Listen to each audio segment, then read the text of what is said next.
Professora, tudo bem? Olá, olá, Débora, tudo bem? Tudo e com você? Tudo também. Prazer falar com você. Prazer também. Muito obrigada pela atenção. Professora, como é que você gostaria de conduzir? O pessoal apresenta o vídeo e aí tem os 8 minutos para a pessoa ter dúvida. A gente apresenta os 3 vídeos e faz depois. Como é que fica melhor?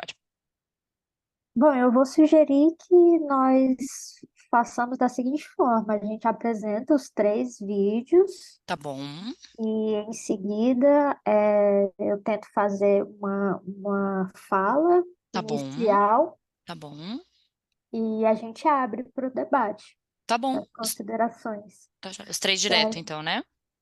acho Tá que fica jóia. mais interessante que aí depois a gente consegue ir ligando pontos em comum ou discrepâncias entre os trabalhos. Tá jóia, professora, combinado. Eu já Ok. separei aqui os videozinhos, aí quando a gente começar já tá na ordem, é só a senhora me indicar que eu já vou seguindo. Ok. Aguarda aí o pessoal. Oito É, mais uns minutinhos. minutinhos, né?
O pessoal não vai deixar para entrar bem em cima da hora hoje, né? É, tá parecendo.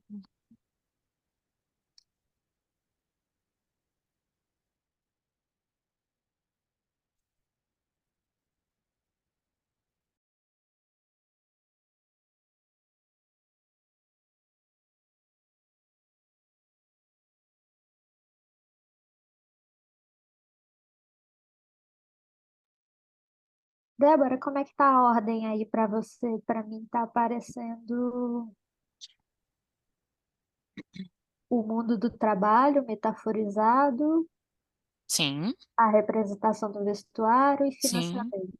perfeito. Para mim também. Foi a ordem que eu anotei aqui com os autores. É. Perfeito.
Olá, Joiciane.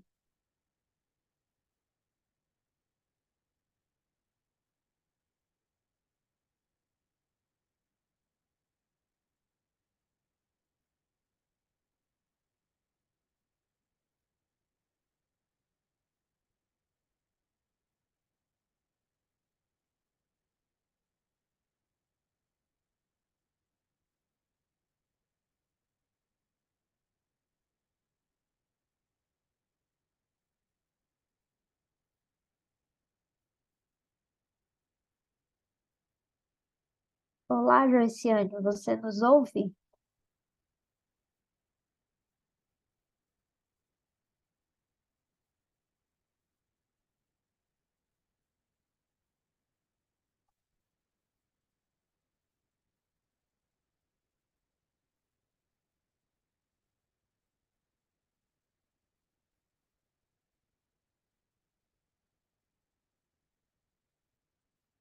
Olá, boa tarde, Coraline, Joiciane, vocês Oi, boa tarde. ouvem? Tudo bem?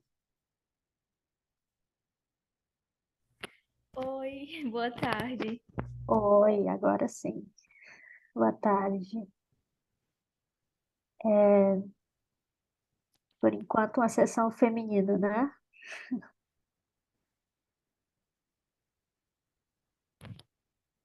Coraline e Joiciane, os coautores, coautoras de vocês vão estar presentes? Não,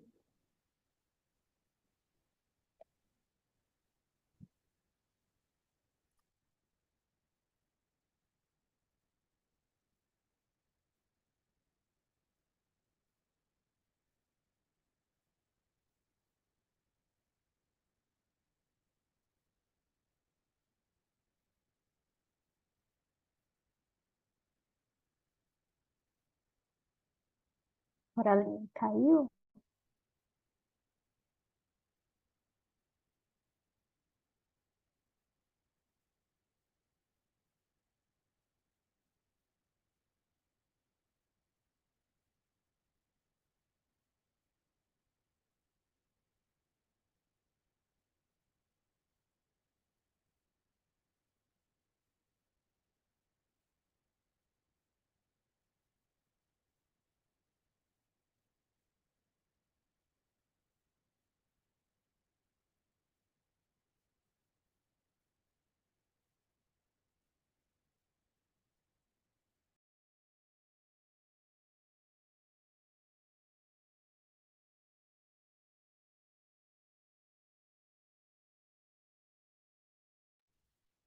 Eu vendo o plano de fundo do semiárido, como é que a gente coloca?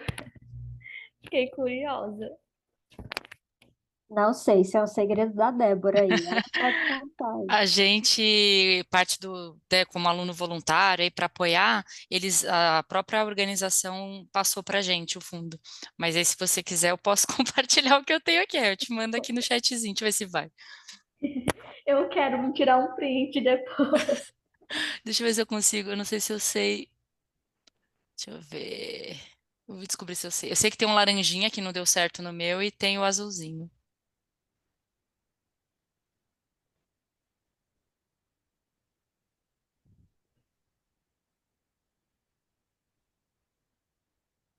Ah, aqui, ó. Deixa eu ver se vai.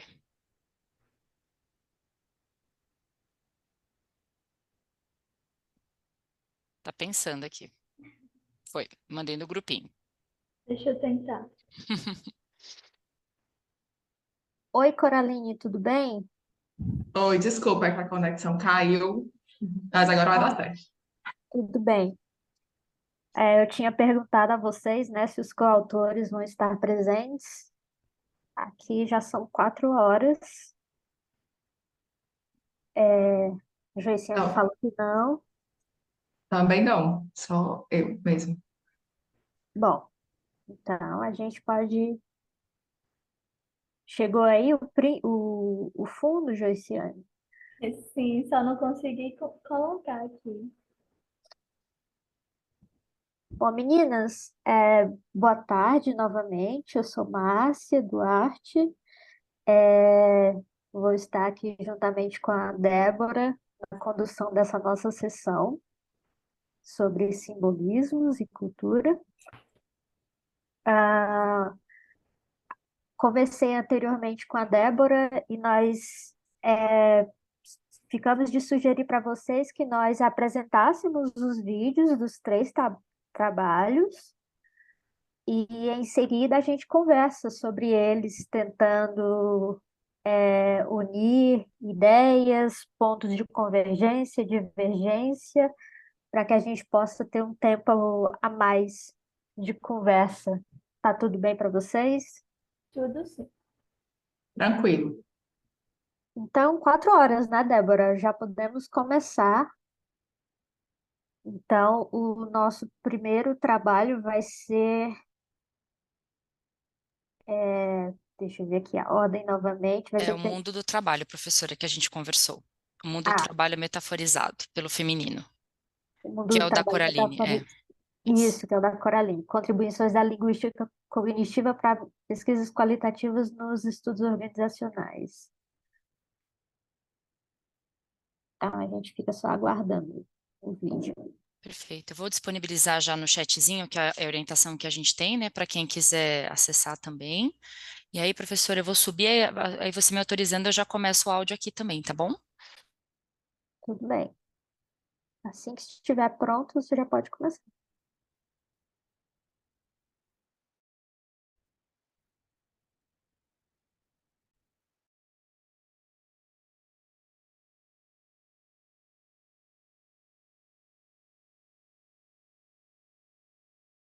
Peraí que deu algo de errado. Estava pronto até travar, né? Só um minutinho.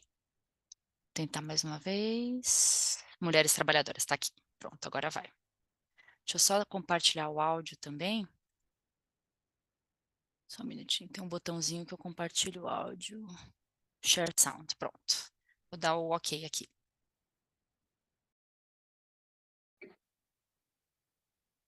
Olá, boa tarde. Apresento-lhes o artigo O Mundo do Trabalho Metaforizado pelo Feminino, Contribuições da Linguística Cognitiva para Pesquisas Qualitativas nos Estudos Organizacionais, escrito por Coraline Holanda, Isabela Souza, Micael Araújo, Ana Batista, ambas da Universidade Estadual do Ceará. Este texto socializa parte dos resultados de um macroestudo qualitativo interdisciplinar que associa estudos organizacionais e linguística cognitiva ao estudar metáforas emergentes sobre o mundo do trabalho contemporâneo. O estudo considera que, igualmente, ainda há muito conteúdo imagético a ser explorado no escrito e no verbal, quando do estudo do multifacetado mundo do trabalho contemporâneo. Neste sentido, este trabalho elege uma voz sobre a qual muito se fala na contemporaneidade, mas que ainda demanda escuta interessada em suas particularidades. O discurso de mulheres trabalhadoras sobre suas vivências laborais. O objeto foi problematizado a partir da seguinte questão de pesquisa: quais representações sobre o mundo do trabalho contemporâneo ocupam o imagético do discurso feminino? Ou, dito de outra forma, quais as metáforas sobre o mundo do trabalho contemporâneo presentes no discurso de mulheres trabalhadoras? O objetivo dessa pesquisa visa compreender as representações sobre o mundo do trabalho contemporâneo presentes nas metáforas utilizadas no discurso de mulheres trabalhadoras. As metáforas são imagens mentais socializadas via discurso sobre objetos inscritos nas vivências dos sujeitos do mundo. Como afirma Ferrão, a metáfora pertence previamente ao domínio do pensamento e só depois à linguagem, revelando-se um mecanismo importante na compreensão e explicação da cognição humana. Esta pesquisa caracteriza-se como integralmente qualitativa, porquanto utilizou-se técnicas qualitativas nas fases de coleta e de análise dos dados.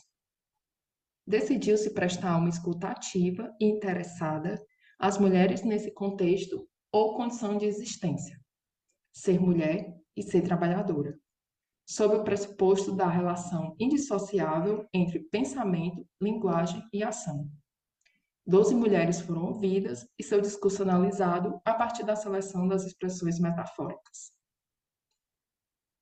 Os resultados são discutidos a partir das 3 categorias teóricas do mundo do trabalho que emergiram na narrativa totalizante, atravessando os domínios física, biologia, antropologia. Os resultados são discutidos a partir das 3 categorias teóricas do mundo do trabalho que emergiram de maneira mais consistente nessa narrativa, atravessando os 3 domínios, física, biologia e antropologia, a saber, organizações, relações e trabalho, na busca de compreender quais são as principais metáforas conceptuais presentes. Na categoria organizações, foram identificadas metáforas conceptuais dos tipos estrutural e ontológica. Organizações são continentes e ou recipientes. Organizações são organismos. Organizações são seres humanos. Na categoria relações, percebe-se a emergência de 3 metáforas conceptuais diferentes. Liderança é posição, posicionamento, destacando-se as lógicas orientacionais para frente e para cima, como sendo as do líder. Liderança é entonação, pela qual liderados deveriam naturalmente reconhecer a voz daquele que comanda. Liderança é força, por vezes manifesta no poder formal de segurar um funcionário no posto de trabalho, bem como na força da violência verbal, desvelando-se como relação de abuso moral. Na categoria trabalho, foram identificadas metáforas conceptuais do tipo estrutural. Trabalho é uma corrida, trabalho é movimento, trabalho é peso. Concluímos que as falas dessas mulheres denunciam a necessidade de maior igualdade no trabalho contemporâneo, para que se construam ambientes organizacionais mais democráticos, diminuindo a exaustão física e também os danos emocionais dessas trabalhadoras. Para estudos futuros, sugere-se investigar em profundidade as representações femininas que associam trabalho e maternidade, para que as mulheres trabalhadoras sejam escutadas e consideradas de maneira holística, na integridade de suas vidas. Algumas das referências que nós utilizamos para a construção deste artigo.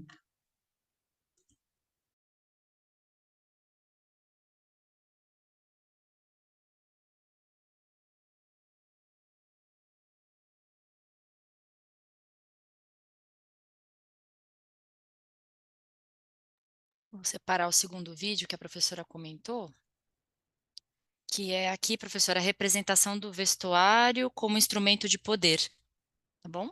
Isso, Esse é da senhora também, né? isso. Ah, tá bom.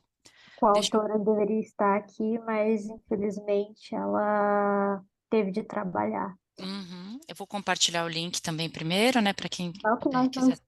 estejamos trabalhando, né? Teve que trabalhar no mundo Essa corporativo. trabalho, hein? O mundo corporativo não a perdoou. Não a libertou. Vamos Exatamente. lá. Cadê aqui a representação do vestuário? Já vou começar aqui. A share. Esse aqui, né? Abrir, reproduzir. Olá, eu sou Márcia Duarte, juntamente com Liz e Viana, somos autoras de A Representação do Vestuário como Instrumento de Poder e Regulação Organizacional na Mídia de Negócios. Bom, nós temos que o vestuário é um dispositivo significativo de autoidentificação e definição de papéis no meio organizacional. Para além do senso estético, o vestuário nas organizações ele carrega e produz e reproduz ideias, percepções, comportamentos, padrões institucionais, culturas, estruturas e, não menos importante, relações de poder presentes no meio empresarial. Assim, um dos principais veículos por meio dos quais esses ideais acerca do vestuário profissional se propagam é a mídia de negócios, atuando como reprodutora de discursos que legitimam comportamentos e como construtora de realidades. Sendo assim, o objetivo desse nosso trabalho é compreender como a revista Forbes, aqui representante da mídia de negócios, representa o vestuário como instrumento de poder e regulação organizacional a partir de suas construções simbólicas, dos processos de disciplinarização inerentes a elas e das redes de poder tecidas por essas relações. A nossa fundamentação teórica ela está centrada principalmente em dois autores, Michel Foucault e Pierre Bourdieu.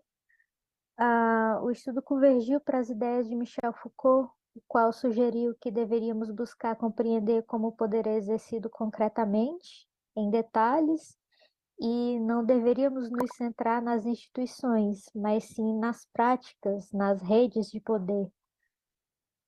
E, adicionalmente, também foi dada atenção ao pensamento de Bourdieu, principalmente no que diz respeito ao seu conceito de hábitos, cujo conceito demonstra preocupação com as relações, não reduzindo os agentes a fenômenos de estrutura. Em relação à metodologia, essa é uma pesquisa de natureza qualitativa, de caráter exploratório, a partir de dados documentais referentes às publicações online, as matérias da revista Forbes acerca de vestuário profissional. É uma pesquisa documental na revista, no período de 2010 a 2020. Está organizada em fases, a coleta de dados foi organizada em fases. Na primeira delas, nós coletamos algumas expressões para se referir ao vestuário profissional. Coletamos essas expressões em artigos científicos. Na segunda fase, nós colocamos essas expressões da ferramenta de busca da própria revista, obtivemos 902 publicações ao todo. Dessas publicações, 494 tinham como tema o vestuário organizacional, e destas, 193 tinham o vestuário organizacional como tema ou assunto principal. São essas 193 que foram os nossos dados, a nossa fonte principal de dados. Essas 193 matérias, elas foram analisadas por meio da técnica de análise qualitativa de conteúdo, por meio da categorização, do método indutivo. Nós chegamos a esse quadro de categorias e subcategorias. Obtivemos aí 4 grandes categorias e suas respectivas subcategorias e os respectivos quantitativos de matérias da revista. Chegamos às categorias poder simbólico do vestuário, disciplinarização e controle, casualização do vestuário e redes de poder, e vestuário no contexto pandêmico, que foi uma categoria adicional que surgiu devido ao contexto que estávamos enfrentando e que não podemos desprezar. Ao longo do estudo, nós exploramos com maiores detalhes cada uma dessas 4 categorias. A primeira categoria, poder simbólico do vestuário, nós exploramos como é construído o poder simbólico do vestuário profissional.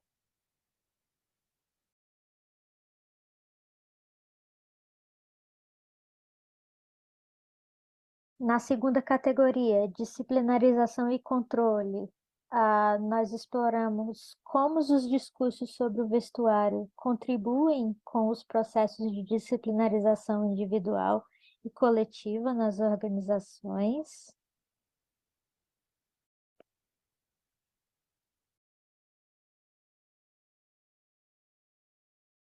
Na terceira categoria, que é a casualização do vestuário e redes de poder, nós exploramos como as redes de poder tecidas pelo vestuário organizacional interligam indivíduos e instituições.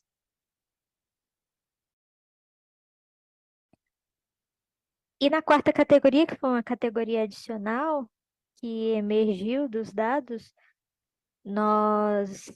que é a categoria vestuário no contexto pandêmico, nós exploramos, por exemplo, novos significados que emergiram a partir das vestimentas, o surgimento de novos mercados, a fluidez de fronteiras entre vida organizacional e vida pessoal, e etc.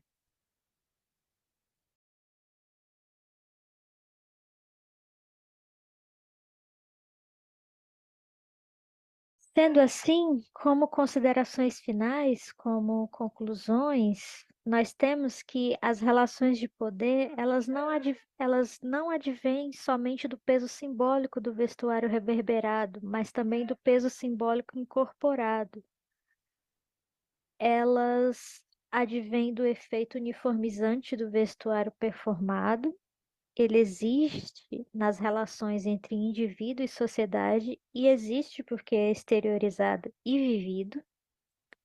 As relações de poder, elas advêm da uniformização da coletividade. O vestuário organizacional, ele possui aspectos que seguem sendo generalizados e internalizados pela sociedade. E as relações de poder, elas advêm da realidade fabricada para o vestuário organizacional a partir das nossas próprias construções. A produção de sentidos, ela é assim regulada e organizada. E é isso. Muito obrigada.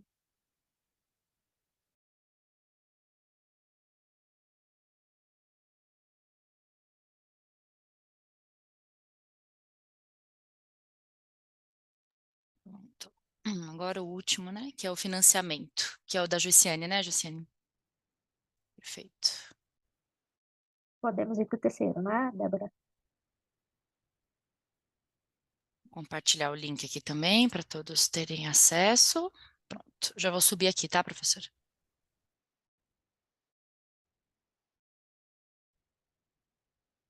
Isso da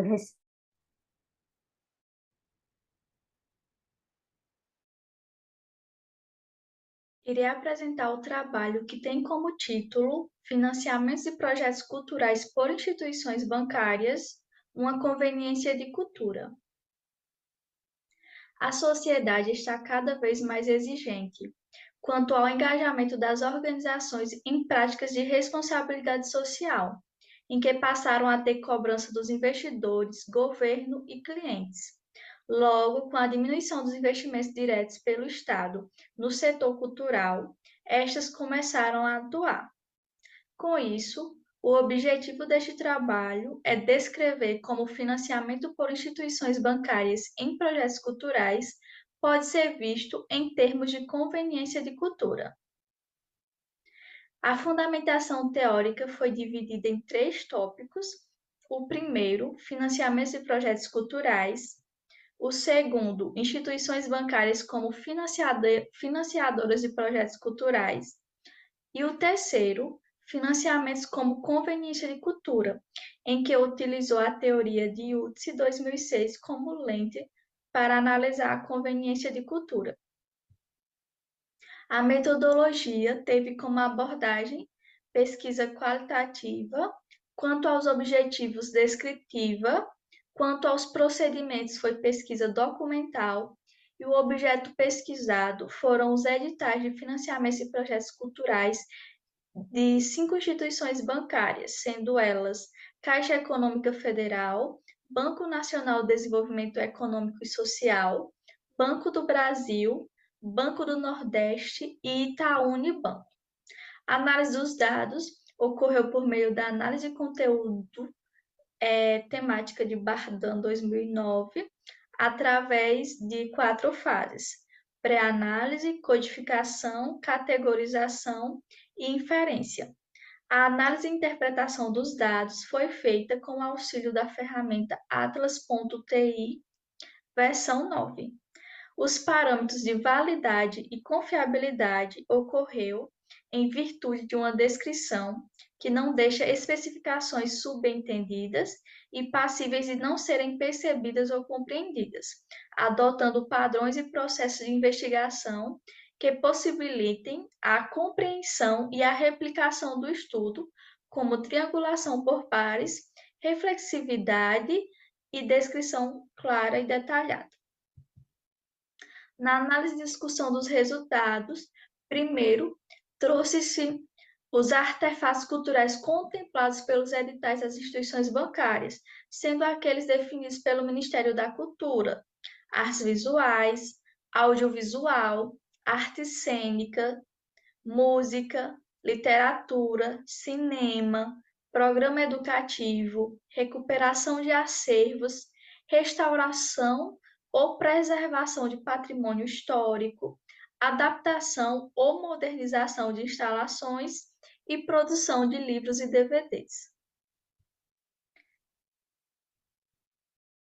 Trazendo os critérios de seleção dos projetos culturais adotados pelas instituições bancárias, vou citar alguns, como viabilidade financeira, viabilidade técnica, acessibilidade de diversos públicos, projeto inédito, ampliar acesso da sociedade a patrimônios culturais, sustentabilidade do patrimônio cultural, possibilitar capacitação de profissionais, apresentar contrapartida na proposta, expectativa de interesse público, contribui para fortalecer cadeias produtivas culturais, tem impacto social e envolve criatividade, inovação, experimentação e contemporaneidade.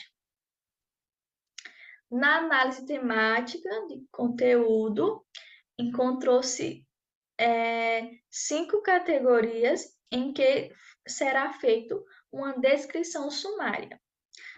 A primeira, agentes proponentes, em que identificou que são tanto entidades públicas e privadas como pessoas físicas, o que pode apresentar uma certa dificuldade das pessoas físicas em concorrer com instituições que possam ter experiência na gestão de editais. Outra categoria, localização dos proponentes beneficiados, em que observou-se uma concentração em poucas regiões, apesar do discurso de buscar essa disseminação entre todas as regiões, mas também observou a valorização de regiões menos favorecidas, como os editais do BNDES e do próprio Banco do Nordeste, que valoriza regiões como Norte, Nordeste e Centro-Oeste. Também trouxe exclusividade no financiamento, no qual observou que não há exclusividade, porém eles propõem critérios para compartilhamento de financiamentos e um deles é não buscar recursos com concorrentes. Outra categoria, benefícios para os agentes proponentes de sociedades, como contribui para a solução de problemas sociais e possibilita a expansão da cultura. E, por último, a categoria benefícios para as instituições financeiras, como benefício pela Lei Federal de Incentivo à Cultura com a dedução de impostos e divulgação da marca nos produtos gerados. Dessa forma, conclui-se que as discussões oriundas deste estudo mostram o quão os financiamentos de cultura tornaram-se frequentes, principalmente com as leis de incentivo à cultura. Pôde observar que a lógica de mercado se sobressai, em que as expressões culturais se tornaram um recurso comercializado. Constata-se a relevância da atuação das instituições bancárias analisadas, entretanto, questionam-se as estratégias que há por trás, no qual percebeu-se que buscam benefícios próprios, seja a dedução de impostos, escolher projetos não inscritos em edital, desde que considere conveniente, além de colocarem como critério a divulgação de suas imagens na reprodução dos produtos gerados. Apesar dos interesses das organizações patrocinadoras, enfatiza-se que os proponentes atendidos com os editais também obtêm suas vantagens, essencialmente a garantia de sua sustentabilidade financeira, o que caracteriza uma conveniência de cultura. Esta pesquisa impacta os produtores de cultura, uma vez que pode incentivá-los a reivindicar a lógica de exclusão dominante e traz resultados para o poder público a fim de inovar suas políticas públicas. As limitações do estudo estão associadas à análise apenas em instituições bancárias e somente em 5 delas. Além do mais, analisou apenas documentos escritos, no caso, os editais de seleção de projetos culturais. Mesmo com essas limitações, todos os objetivos foram alcançados com êxitos, em que abre-se espaço para novas pesquisas que possam preencher as lacunas deixadas em aberto. Essas são algumas das referências utilizadas e obrigada.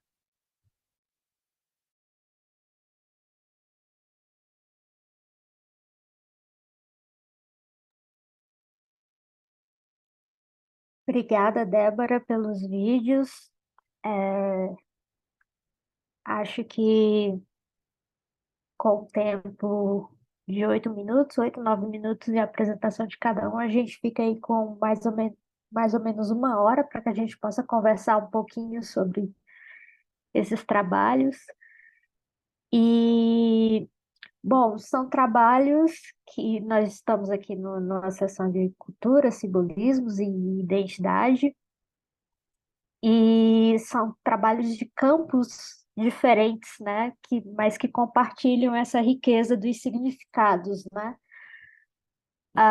No primeiro trabalho da Coraline, a gente tem essa questão da riqueza das metáforas, a riqueza que as metáforas trazem para que a gente possa compreender toda essa experiência de ser mulher no mercado de trabalho.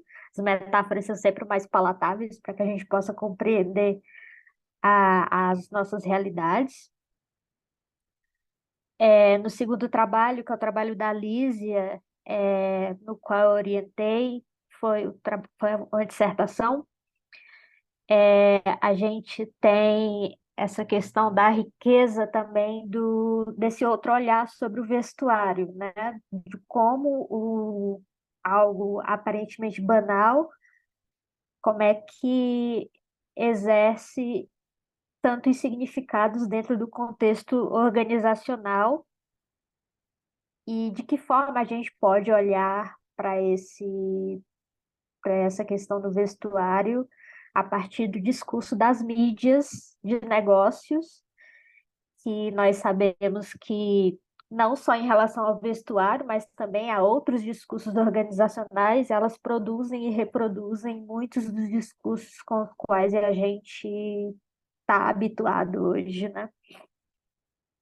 E por fim, a gente tem o trabalho da Joiciane, no qual a gente vê essa questão de como a cultura ela passa a ser gerenciada, né?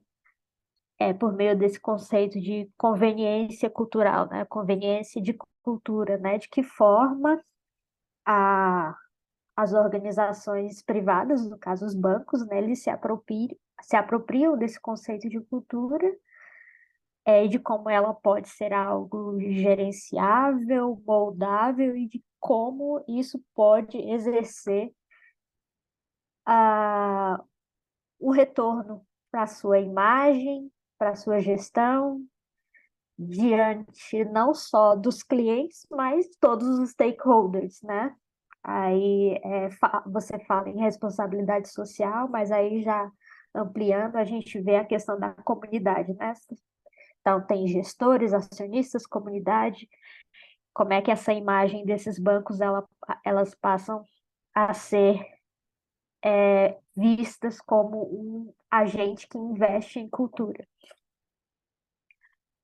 Ah, ah, então, assim, eu tentei traçar alguns elementos em comum entre os trabalhos, né? A gente tem, em relação ao da Joiciane e o meu trabalho com a Liz, a gente tem a metodologia, que foram pesquisas documentais, né? Tem seus desafios particulares.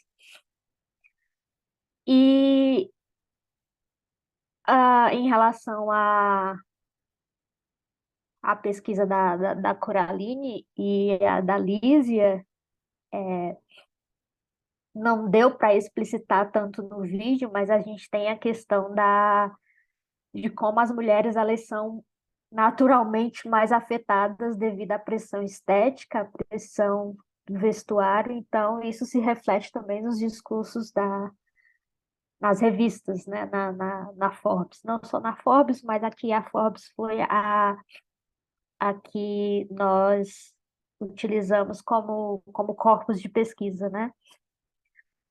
Aí, assim, trouxe aqui alguns questionamentos sobre os trabalhos para que a gente pudesse conversar um pouco. Eu acho que são elementos que não puderam ser enfatizados nas apresentações, porque foram bastante breves. Então, a gente pode, eu acho que começar a conversar a partir desses tópicos que eu elenquei. Por exemplo, me chamou a atenção no trabalho da Coraline, por exemplo, em relação às metáforas, né, Coraline? Aparentemente, a gente não tem nenhuma metáfora relacionada a prazer no trabalho, né? Do lado feminino, Não, né? só mais sofrimento do que prazer,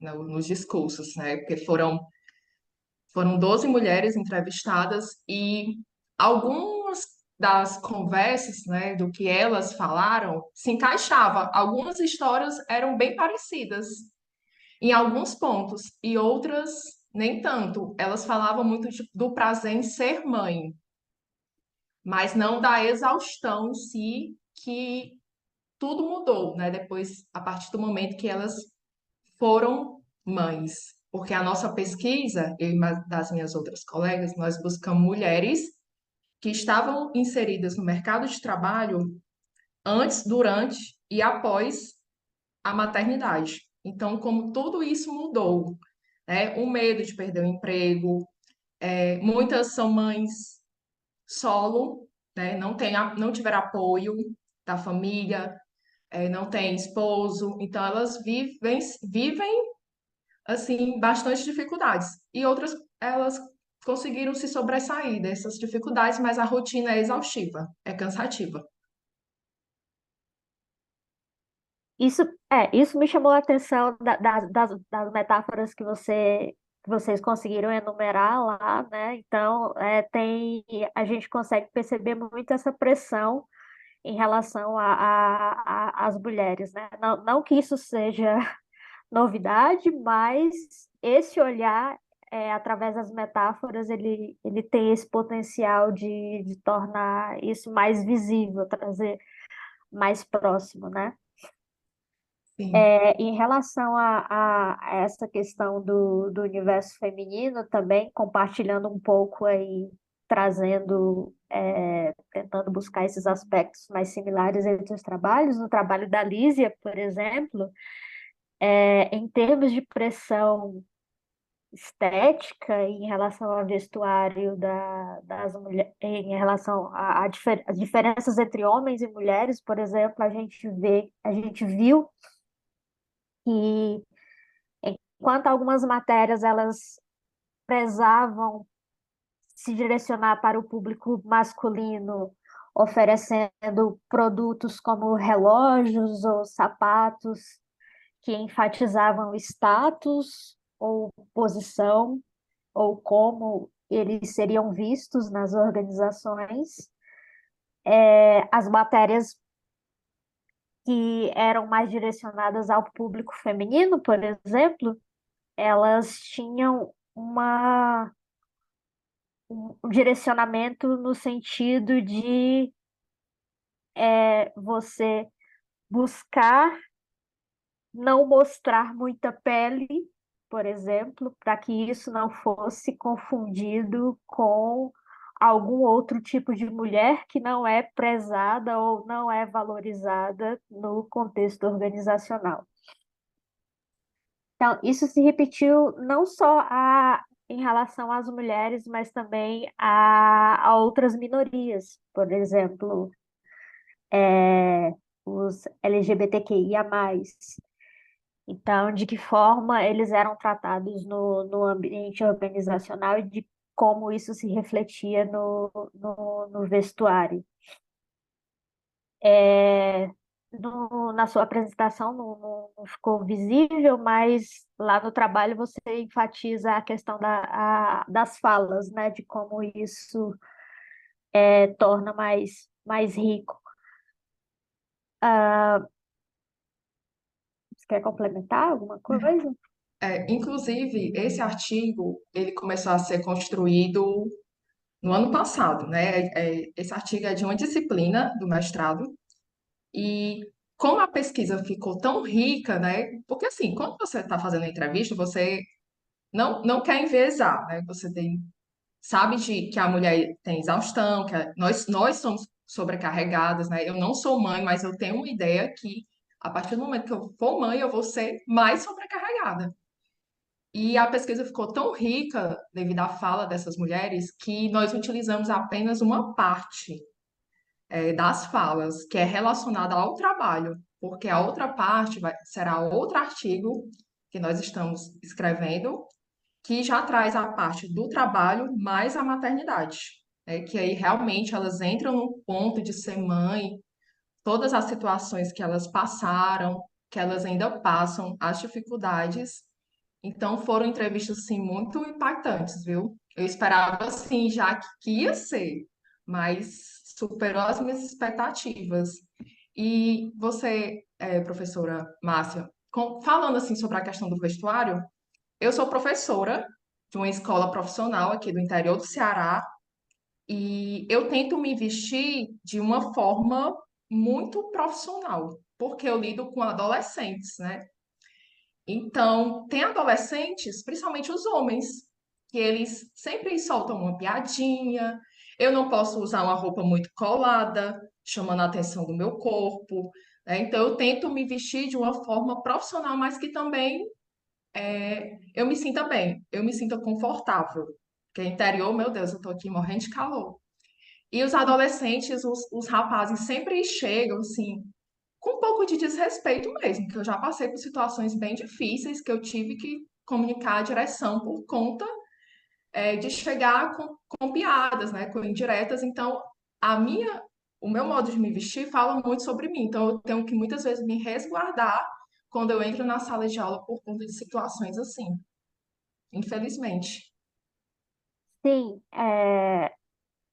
o que a Lísia quis inicialmente destacar com esse trabalho foi essas representações e esse poder que o vestuário tem sobre nós, né? De fazer com que nós nos encaixemos por meio das vestimentas em uma imagem esperada, uma expectativa de como uma profissional ou profissional, um gestor, uma gestora, já que a gente está falando aqui do universo corporativo, ele deve se apresentar ou deve ser apresentado e como esses efeitos, como essa expectativa, esses efeitos, eles exercem uma dominação sobre nós, né? Então, inevitavelmente, como você descreveu, dentro do seu ambiente de trabalho, a gente termina por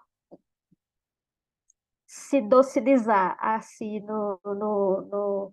nas palavras do Foucault, para que a gente possa ser aceito, mas que essas estruturas de poder elas estão sendo refletidas em nós.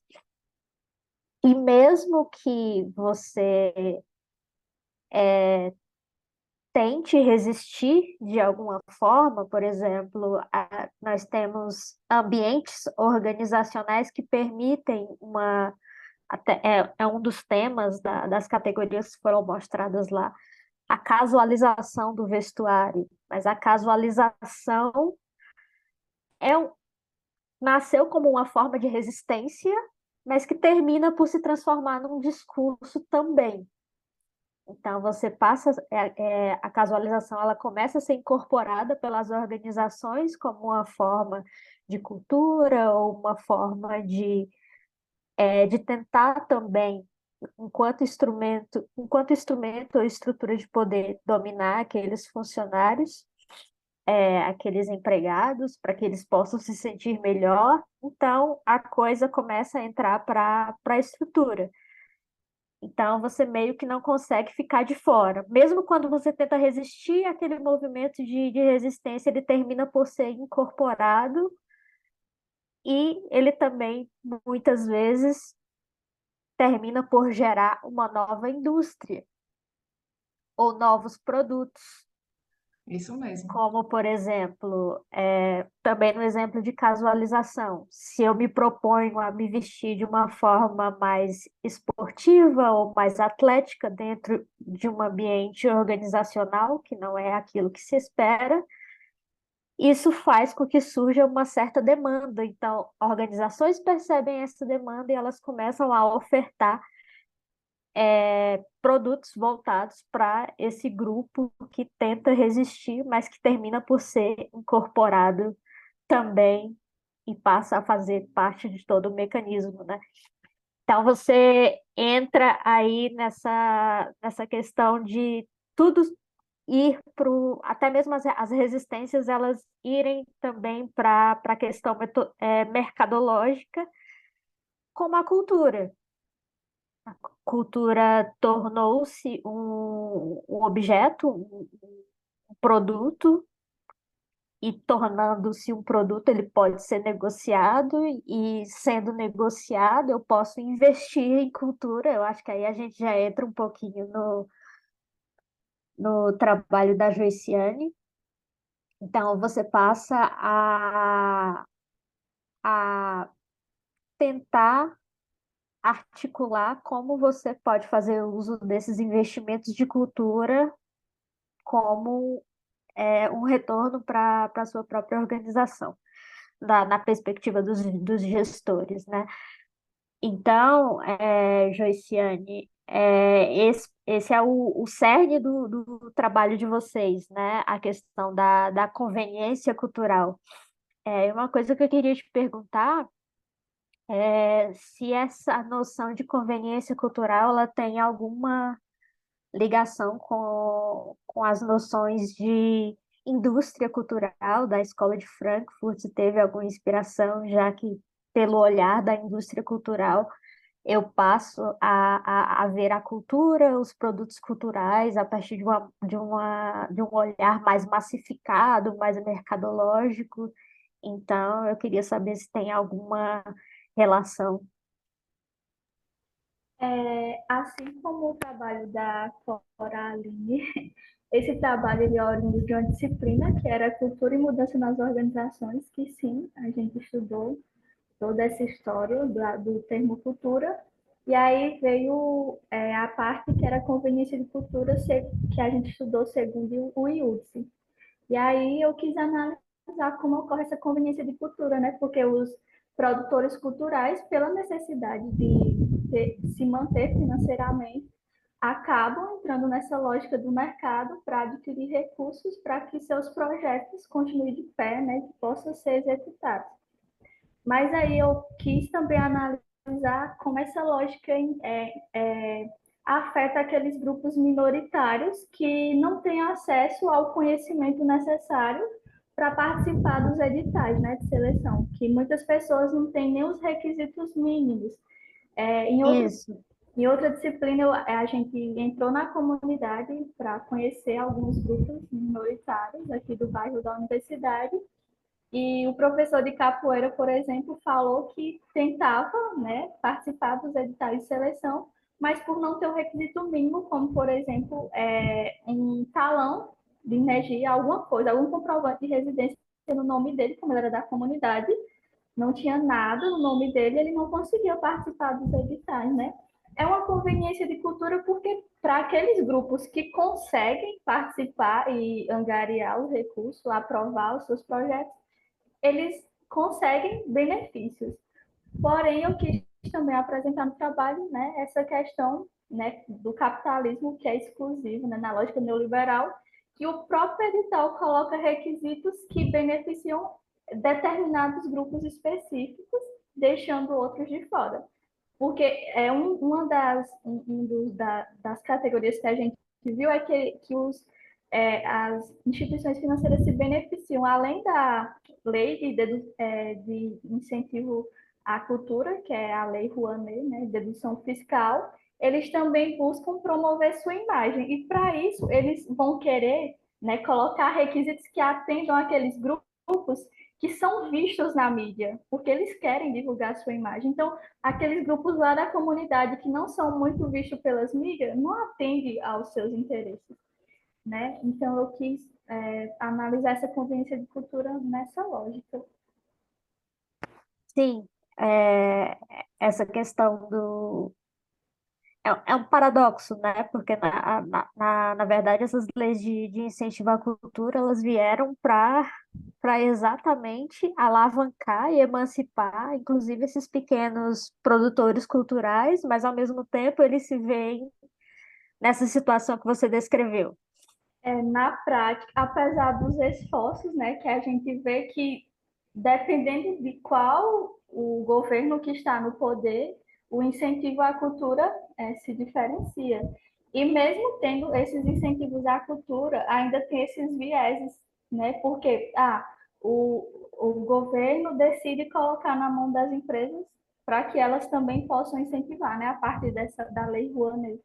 E aí as empresas buscam sempre os interesses dela. Então, ainda tem muito a avançar, né? As políticas públicas para que possa, de fato, atender todos os grupos.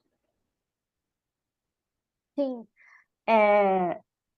isso que você tocou em relação ao aspecto político do seu trabalho, também tem toda uma construção, a gente fala de discurso a mídia de negócios, né? Mas também tem toda uma questão discursiva em relação a essas leis de incentivo, né? A maioria das pessoas não sabem como é que essas leis de incentivo funcionam, como é que as empresas elas são autorizadas a captar, como é que os produtores culturais eles são autorizados a captar recursos, tal. Então, cria-se também esses outros discos paralelos em relação a quem trabalha com cultura, né? Então, tem todo esse lado que também, lado em relação a fake news, etc., etc., em relação a como a cultura é gerida. Então, acho que é uma das conclusões que vocês chegam, que é uma questão bem pragmática mesmo em relação a vou investir em relação a esses aspectos, em relação às leis de incentivo à cultura, mas já com essa expectativa de esperar que a minha marca apareça. Tem a outra questão também de não colocar outros concorrentes, né? Um dos critérios que coloca, né, pode buscar incentivo de outras instituições, desde que não Sim, sejam concorrentes. exatamente para que naquele setor em específico somente o banco apareça, né? Eu não sei se li seu trabalho, mas eu não sei se eu consegui, ah, se eu deixei passar mais em algum ponto que eu não consegui me ater, mas é bem variado o leque de opções, o leque em relação às atividades culturais que recebem o incentivo. Mas eu fiquei com uma certa curiosidade para saber se existe alguma predileção assim por algum setor cultural, já que tem essa preocupação em aparecer, em ser visto como um agente que está investindo na cultura do país. Como a gente analisou só os editais e não os resultados, não podemos analisar assim quais as manifestações culturais que são mais atendidas, que há até uma lacuna que fica para um trabalho futuro. Analisamos só os requisitos mesmo que são colocados nesses editais. E aí eles não especificam assim uma determinada manifestação específica. Eles abrem esse leque bem amplo mesmo. Eu fiquei, não sei se você colocou como lacuna, mas inclusive como sugestão de pesquisa, a realização de algum estudo de caso Isso. que venha se propor a realizar uma pesquisa exploratória acerca da fase de captação de recursos e também da fase dos resultados, né? Que eu acho que é acaba naturalmente surgindo essas indagações em relação aos resultados, né? Ok, eu invisto, tem a minha marca aparece lá, mas em termos de resultado, como é que isso é avaliado ou qual a expectativa, etc. Mas a questão tem alguma relação com a indústria cultural em relação a essa questão da massificação, da questão mercadológica das artes? Acaba sendo, né, focado isso, porque como a gente viu, os proponentes podem ser tanto pessoas físicas como entidades, né, da indústria cultural. Então, acaba que essas entidades têm já gestores especializados em editais e acaba tendo mais benefícios, né, diante de pessoas físicas. Como eles não fazem essa separação, podem participar tanto pessoas físicas como as entidades. Sim, sim. É outro ponto que você tocou também, tem os grandes acabam tendo uma vantagem também, porque eles têm esse setor específico e esses profissionais dedicados à captação de recursos, né? O que acaba inviabilizando também o pequeno ou o iniciante em relação a tentar uma primeira vez, uma primeira tentativa. E, inclusive, muitos acabam tendo que recorrer a crowdfunding, alguma coisa desse tipo, como como alternativa. E que acaba excluindo também esses grupos minoritários que muitos não têm, né, acesso a tecnologias para participar, né, no ambiente digital, né, dessa busca de recursos. Porque até para realizar um crowdfunding você já precisa ser visto de alguma maneira, já ter uma base falando no linguajar bem financeiro, digamos assim. Você precisa ter uma carteira de clientes ou de ouvintes que estejam interessados minimamente no seu produto ou no que você está oferecendo. Que acaba se saindo na mesma lógica, né? Eles só vão investir naqueles projetos que tragam benefícios para eles, apresentem sua imagem nos produtos gerados. E aí acaba que fica nessa lógica. Então, é algo que as políticas públicas precisam ser revistas nesse sentido, porque esses grupos minoritários acabam sendo excluídos sempre. Sim, isso era uma discussão que nós estávamos tendo hoje numa outra sessão sobre organizações não convencionais, de como essas alternativas ou formas de se olhar a gestão, de se praticar novas iniciativas, de como elas tendem a ser limadas ou tendem a ficar como iniciativas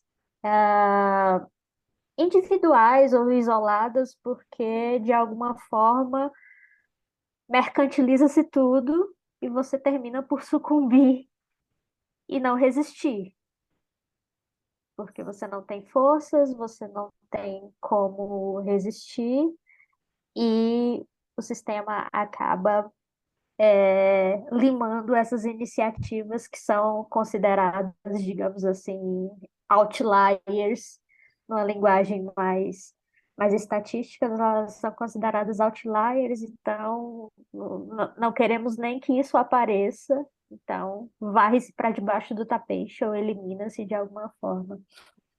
Acho até mesmo, falando de políticas públicas, na questão de inclusão de mulheres em cargos, né? Em Sim, ministérios, que foi muito cobrado e tem alguns nomes, eu estava até assistindo TV hoje e ouvindo podcast, já da invisibilidade de algumas, né? Que antes tinham mais destaque no atual governo e agora meio que estão apagadas ou que não fazem mais parte. E que é tão cobrado, né? Que nós, mulheres, inclusive as minorias, estejam engajadas nas políticas públicas, né? Para que nós tenhamos mais visibilidade. E às vezes acaba não tendo. sim, e esse é um outro tópico, Coraline, que eu ia até te questionar, e considerando que você ainda está no processo de realização do trabalho, acho que você pode considerar nas entrevistas que você está analisando, ou talvez ter esse cuidado adicional. Por exemplo, esse olhar sobre o trabalho feminino, aqui você está considerando apenas, digamos, uma minoria. Ser mulher é ser uma minoria. Mas a gente também tem os olhares ou os estudos que são ditos interseccionais, no qual você acaba somando, digamos assim, essas minorias, né? Sim, Então, essa realidade que você descreveu, ela acaba sendo mais dura para uma mulher negra, em fase madura, que, que está no sim, mercado de trabalho, ou para uma mulher lésbica. Então, tem todo esse olhar interseccional que eu acho que talvez você adicionando no seu trabalho, ele pode enriquecer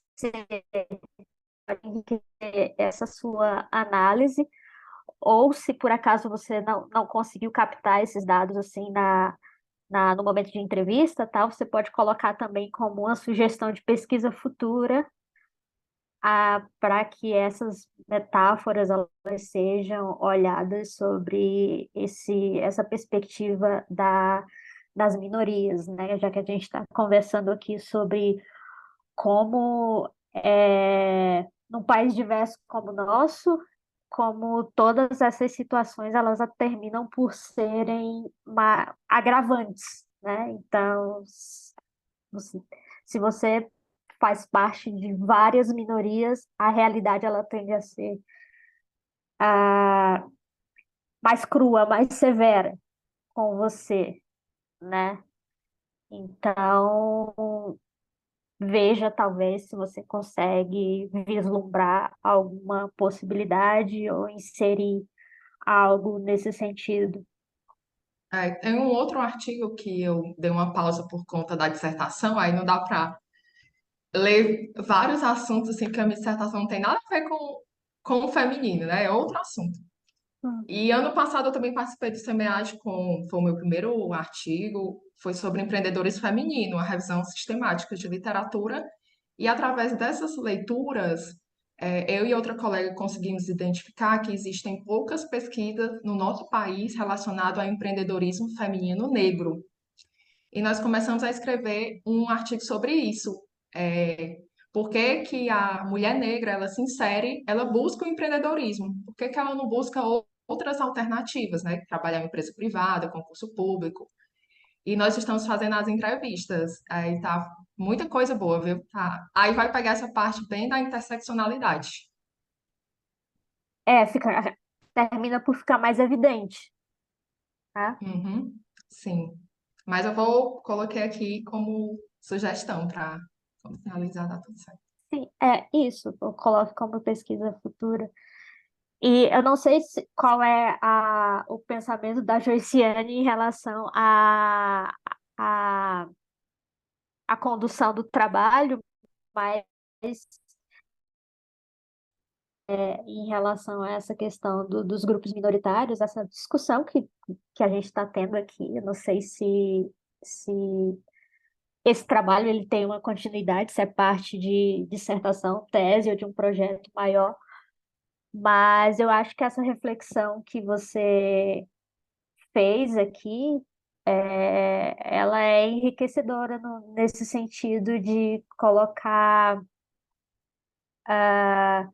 quem é que tem acesso a esse tipo de incentivo, né?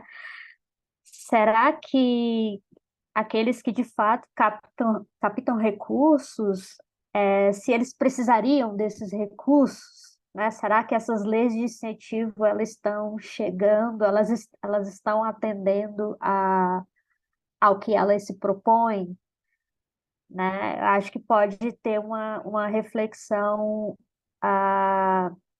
como eu falei, eu não sei o que é que você pensa em relação ao trabalho, se ele é parte de algo maior, mas eu acho que fica uma reflexão bastante interessante nesse sentido. Não faz parte da dissertação, mas eu pretendo aprofundar com a parte empírica mesmo, pesquisa de campo. E essas sugestões vão me ajudar bastante a pensar em como aprofundar, né? Que aqui foi apenas uma análise documental, eu quero fazer entrevistas, né? Ir a campo de fato, para ver como é que funciona. Na prática, quais os grupos são beneficiados, por que disso. Sim, aí eu meio que uma suspeita de que essas outras minúcias terminam por aparecer também, né? Quem é que não tem acesso, quem é que está invisibilizado, quem é que não consegue nem propor, por que que não consegue propor? Aí já ligando também com essa questão de minorias, né? Quem são essas pessoas? Que tipo de arte é invisibilizado, né? Também. Então a gente pode fazer esse tipo de reflexão, né? Essas que você apontou e que eu só estou jogando aqui mais no sentido de te provocar, né? Assim, já que você está dizendo que você pretende ir a campo, né? Então, assim, que artes são essas marginalizadas e quem está praticando essas artes, né? E por que que essas pessoas elas não conseguem ter acesso a essas leis de incentivo? Mas meninas, façam perguntas também, uma para outra. Eu estou aqui monopolizando o debate. Eu e a Joyce, nós já apresentamos o trabalho na sessão Sapiens, isso foi terça, não foi? Não, Foi, quarta-feira. foi Foi. quarta. A Aí gente, agora, a gente já se é, conhece. aí agora com a discussão tá sendo melhor, assim, Aí o para professor entender também chegou o aqui, trabalho, porque para eu entender falo aqui, melhor os ó. trabalhos. O E professor como chega, eles estão.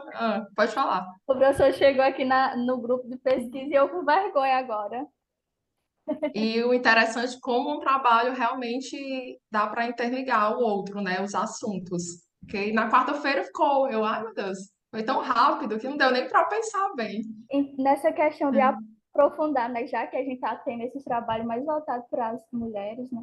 O porquê eu também poderia analisar essa eu não sei falar a palavra, Interseccionalidade. Interseccionalidade. exatamente, para ver como que as mulheres estão, né, nas questões. Sim, seria Sim, interessante também. pode. Essa provocação e isso que eu joguei para você foi nesse sentido, assim, a gente está aqui cogitando quem que não tem acesso a essas leis, mas dentro da conjuntura que a gente imagina que seja, vão ser É, Pessoas negras, mulheres é. negras, Talvez se elas são mais, assim, elas não têm tanto conhecimento, elas estão mais sobrecarregadas, elas não têm tanto acesso à informação, né? Por isso que elas não buscam essa questão dos incentivos, né? À cultura. Por muitas quê? vezes elas estão praticando algum tipo de arte que não é ah, Muitas não vezes está no é foco em termos de estar na mídia, por exemplo. isso. E também tem Então, algum lado de preconceito, né? Por conta da sim, população. exatamente, a origem. Isso. Então, só A gente para. tem o Dia da Consciência Negra, né? Que agora é dia 20. E já teve nessa escola, não, porque eu comecei a trabalhar agora, mas já me falaram que ano passado teve apresentações de capoeira, umbanda, e muita gente tem preconceito mesmo, sabe? Não conhece, mas tem preconceito. E o pessoal não busca informação sobre isso. Então, nesse sentido, de qual que é a origem desse tipo de arte, por exemplo, de onde é que vem o Isso, samba? O samba fez parte da cultura negra. sim, Então, assim, mas que foi amplamente marginalizado no seu berço. Então, foi perseguido. Então, seria bem. por que que esse tipo de arte não tem acesso a essas leis de incentivo, a esses recursos? E quem está praticando essa arte? E aquilo que eu falei, a arte invisibilizada, né? O que é que, Isso, se ela é invisibilizada, ela não vai receber esse selo de, olha, eu estou aqui colocando recursos nessa produção. Então, não vai ter exatamente o que eles querem, não vai ter o que é engajamento que eles esperam, exatamente. Porque o essas, que. essas discussões já traçando inquietações aqui. vários insights, né, Sim. Joiciane? Não, Mas mas é bom. esse momento de congresso acaba funcionando como se fosse uma oficina de ideias, né? A gente não, vocês trazem as ideias, trazem o que estão produzindo e de alguma forma a gente tenta não dar respostas, mas trazer provocações, para que vocês possam ver qual é o melhor caminho ou futuras perspectivas em relação aos trabalhos que vão sendo amadurecidos.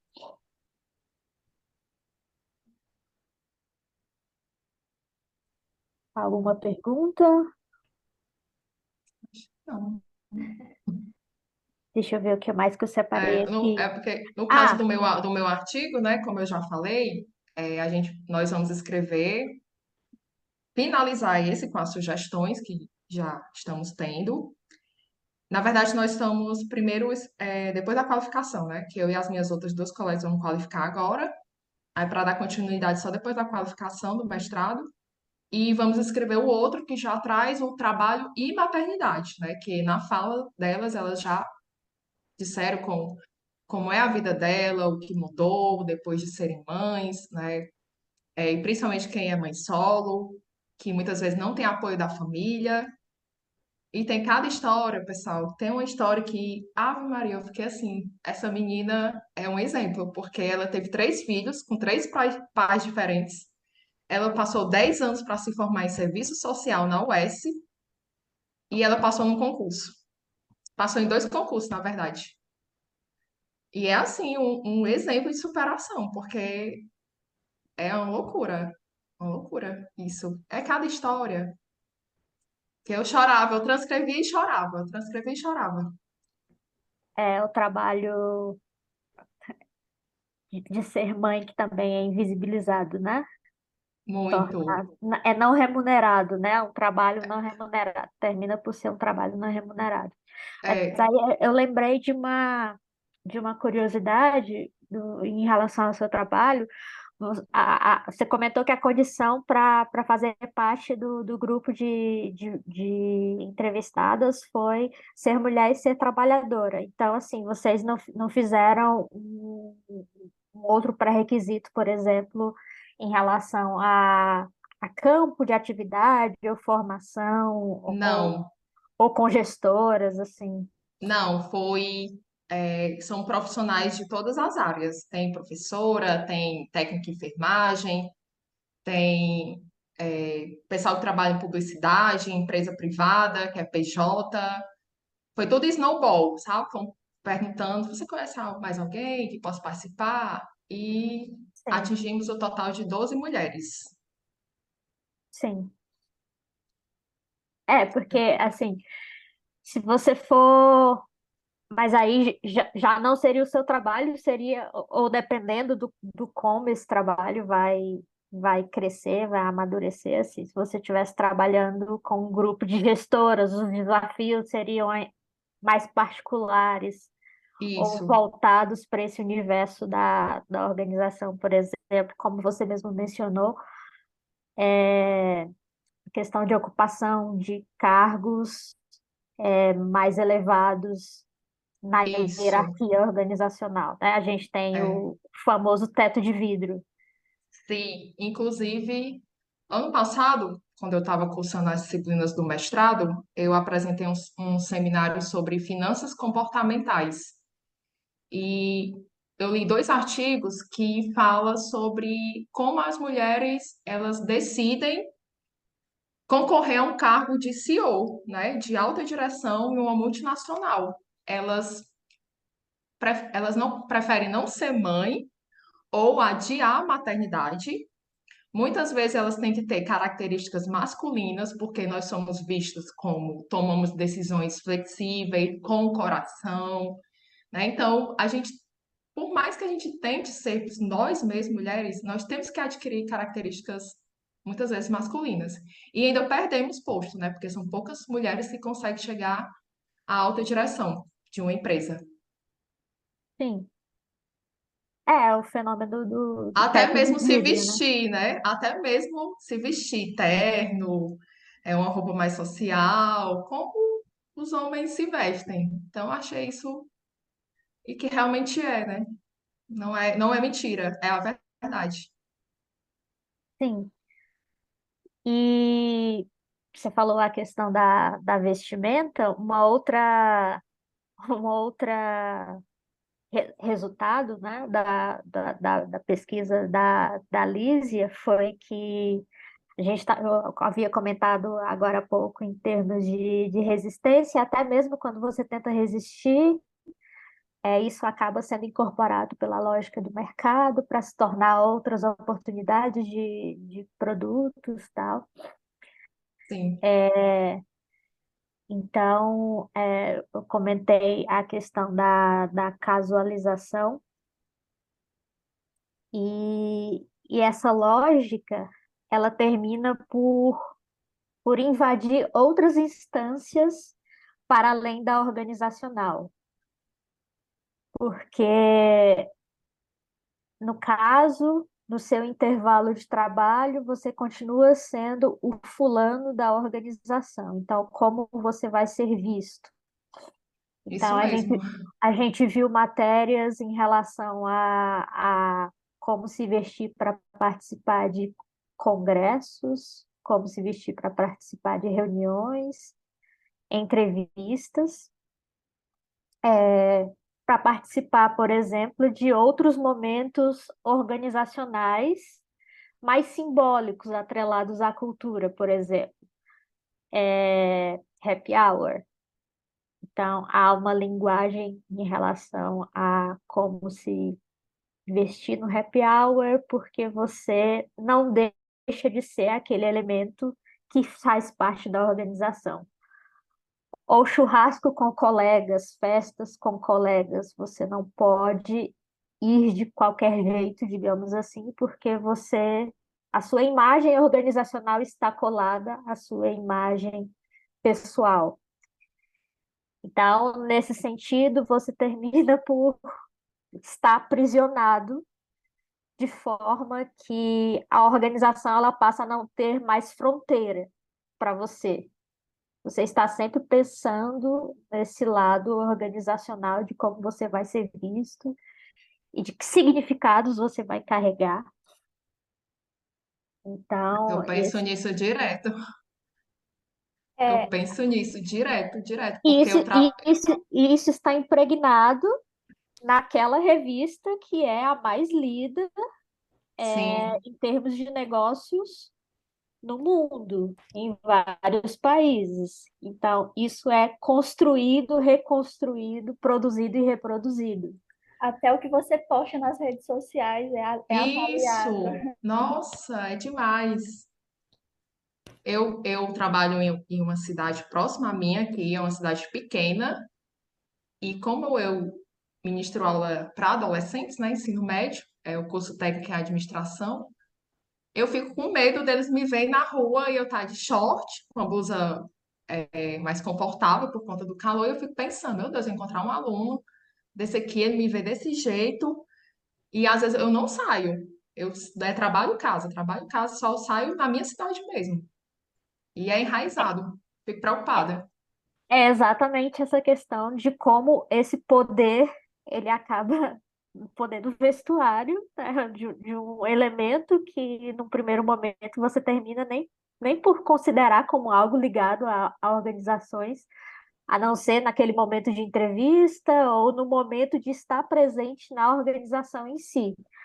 Mas você deu um exemplo do dia a dia, exatamente. Como é que o meu aluno vai me ver? Como é que o meu cliente vai me ver? Eu não posso estar de qualquer maneira, porque eu não consigo descolar essa identidade organizacional da identidade pessoal. Então, eu tenho um sujeito que termina por ser completamente dominado. Ele termina por acatar aquela imagem que se quer que ele tenha. Sim, E e é ele horrível. mesmo, e É ele, me- cansativo. e ele mesmo vai exercer esse controle sobre si. Ele não precisa de ninguém exercendo esse controle. Quem é que faz esse controle com você? Você mesma. Nós mesmos, né? Não tem ninguém dizendo para você que você não pode se vestir de uma maneira mais casual ao ir ao supermercado. Mas É, existe todo um discurso, existe toda uma expectativa de imagem organizacional que não te permite fazer isso, não nos permite fazer isso. Professora Márcia, eu lembrei como é que fala? Deixa eu ver aqui de Foucault.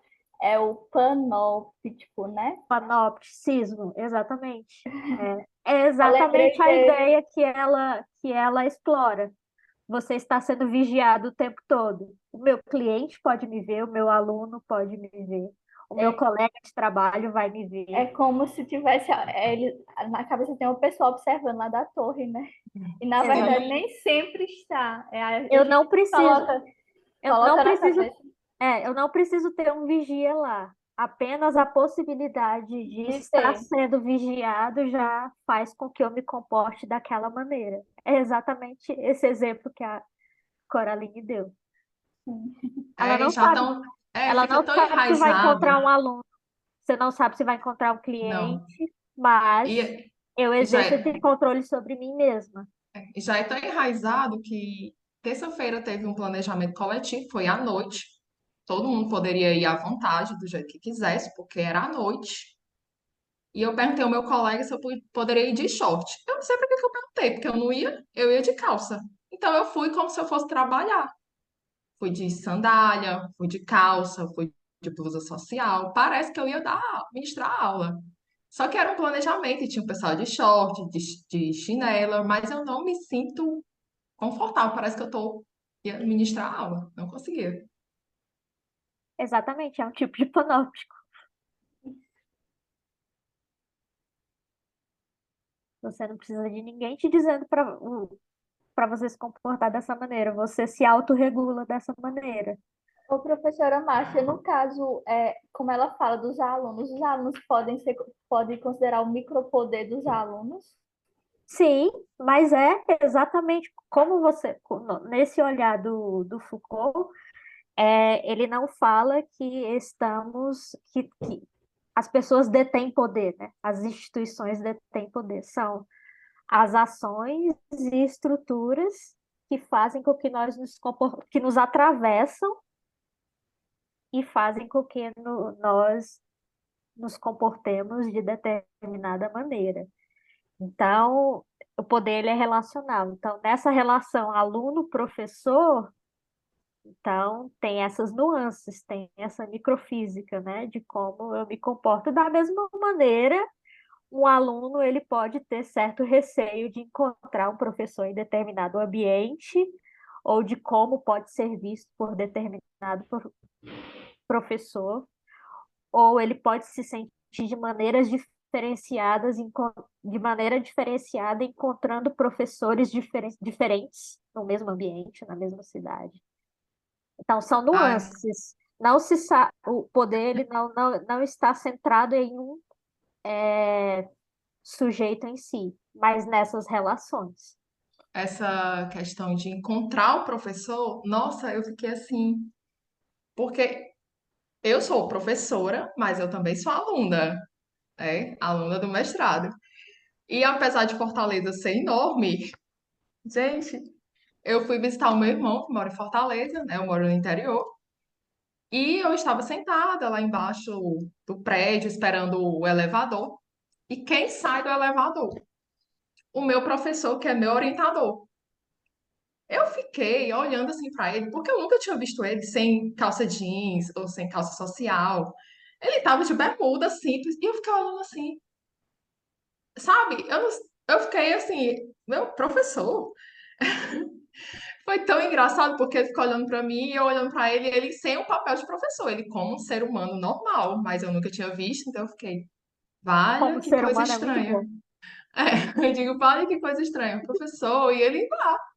Foi muita coincidência, né? Porque ele mora no mesmo prédio que o meu irmão e eu o vi fora do papel de professor, fora do vestuário de institucional, né? Foi muito engraçado.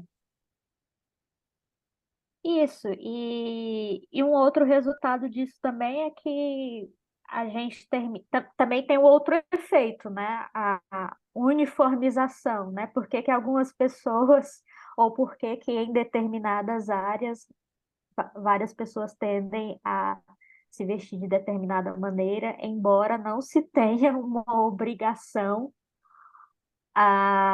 em termos de normas e de regras para se vestir de determinada maneira, para usar certos acessórios. Então, você tem o que se chama de uniformização, porque é o que se espera daquele profissional, por exemplo.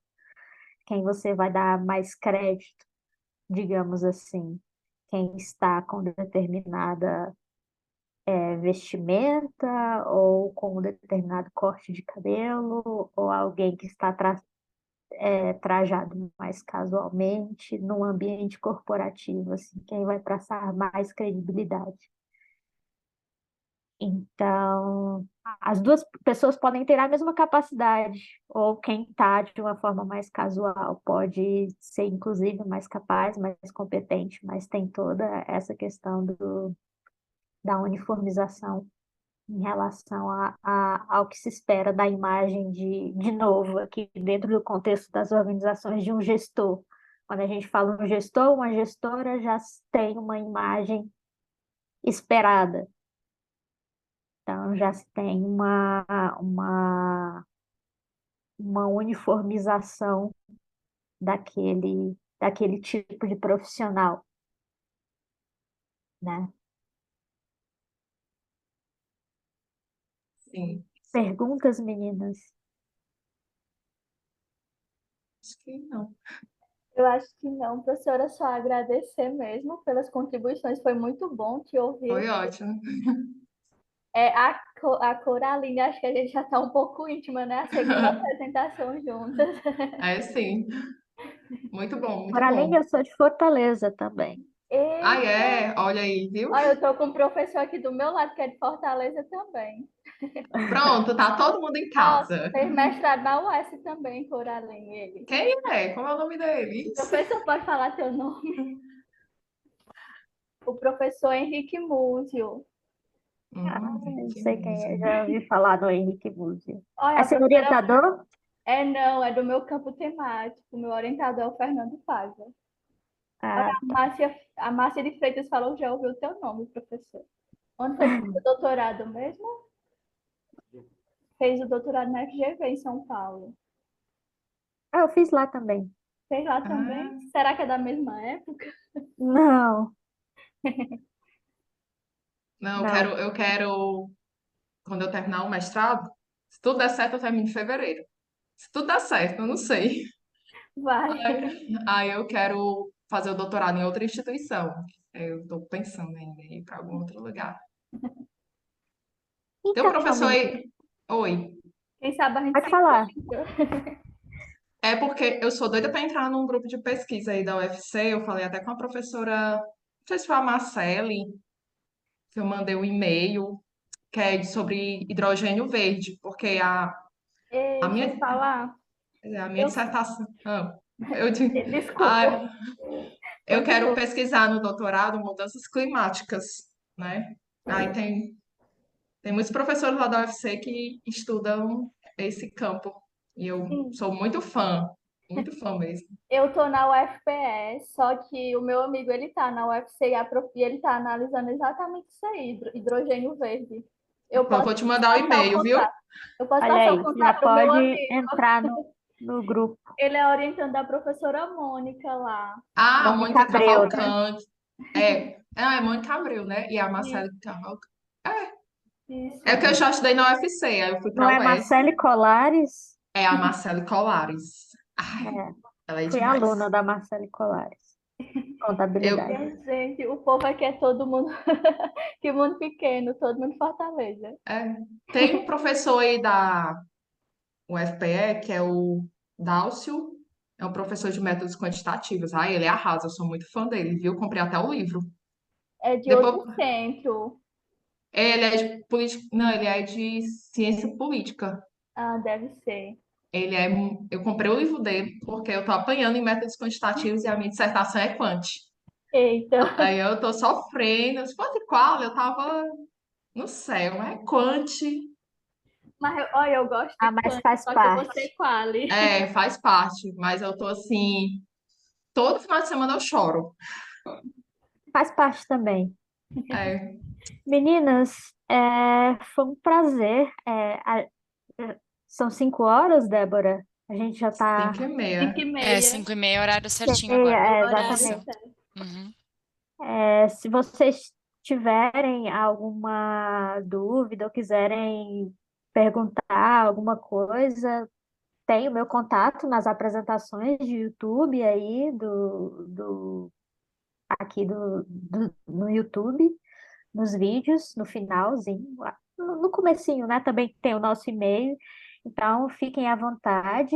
Eu desejo sucesso na condução das dissertações, teses que vocês venham a fazer e nesses trabalhos também. Assim, eu espero que de alguma forma, como eu comentei, essa nossa conversa, né, num tom até um pouco informal, que a gente aqui num grupo bastante pequeno, mas eu acho que a gente conseguiu trocar ideias relevantes sobre esses trabalhos diversos, mas que a gente tentou unir ou fazê-los conversar de alguma forma. Eu espero que tenha sido produtivo para vocês, assim como foi para mim também ouvir o trabalho de vocês. A gente até agradece, quem sabe a gente se encontra por aí, né? Nos congressos da vida. A Sim, gente, Sim. Gente, tem que vir para Fortaleza, aqui Ah, todo mundo, ó. por eu vou. Ó, já tá Ai, foi um marcado para prazer. Fortaleza. Foi Igualmente. ótimo, gente, conhecer vocês, falar sobre esses Prazer. assuntos, né? Nós mulheres, e é isso. É Muito uma bom. sessão feminina totalmente, né? Sim. Uhum. Débora, muito obrigada pela liderança aqui na nossa sessão. E Obrigada a Imagina. Débora também. Imagina, meninas, eu aprendi pra caramba, não é a minha linha de estudo, então é muito bom ir ouvindo, porque não é minha linha, mas eu passo por isso, né? Então eu fui só ouvindo, falei, é verdade, é verdade. E os estudos são muito importantes para aprofundar, não aqui não para o meu estudo, mas para a minha vida. Então foi muito rico por conta disso. Parabéns, boa sorte para vocês. Professora, obrigada pela oportunidade, por conhecer você também. Coloquei aqui no prazer. chatzinho que eles pedem aí para vocês avaliarem, por Avaliação, favor. né? Isso. E Certo. parabéns, meninas, muito sucesso aí, que venham muitos estudos positivos para ajudar a gente na carreira, porque eu vou dizer que eu trabalho numa área muito masculina, né? Uma área de negociação, de M&A, eu sou advogada, né? Sim. Fecho negociação e tudo isso que vocês falaram, que está no seu estudo, Coraline, é muito assim mesmo. A pressão, a tortura, como você tem que agir, se vestir, falar, masculinizar. Essa hora que vocês falaram isso é muito verdade. Então, parabéns, que vocês façam um trabalho muito bonito aí que vai ajudar todas nós. Muito obrigada e até o próximo ano. Até a próxima, nos vemos aí. É verdade, Sim. gente, um prazer, viu? Tchau, tchau. Tchau, tchau. Tchau, Muito gente. prazer. Até Tchau, mais. tchau. Até Abraço a mais. todos. Tchau.